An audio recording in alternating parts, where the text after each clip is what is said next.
Hello 10th Gen F150 owners. If you have a Super Cab with the flare side or you have a Super Crew, they have the rounded beds. Well, you have the option of using a bed extender, and I've got a video that shows how to install this. I'll link that below. This video is a little different.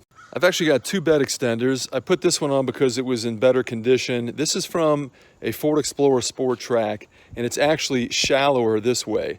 Still works perfectly. The bed width is exactly the same. The installation is the same, but it still works perfectly when I fold it out. I'll show you that. It actually lays on the tailgate nicely. This is the original one I was using, and it's deeper, as I mentioned. I want this one because it gives me more capacity when it's closed. So I'm going to go ahead and shift back to this, but I want to show you the difference in these two and that they are compatible. Here the Ford Explorer Sport Trac is extended all the way out of my F150. And you can see it's got a couple of inches, but it looks appropriate on there. But it's much better when I've got the F150 version on there. Again, this is all preference for me. I want the deeper capacity when this is closed for things that I carry on trips, etc.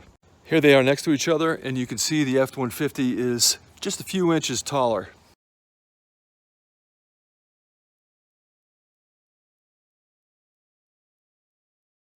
And here you can see what I'm talking about. The original F-150 bed extender comes all the way to the end of the tailgate. Again, it gives me a lot more room when it's closed to put luggage right there. But it's another video that shows the interchangeability of certain parts. The F-150 bed extender may not work on a Ford Explorer Sport Trac because it's too long, but the Ford Explorer Sport Trac will definitely work on the 10th Gen F-150. Hope you like that. Don't forget to give me that thumbs up, and I'll see you next time on Driving Intelligence.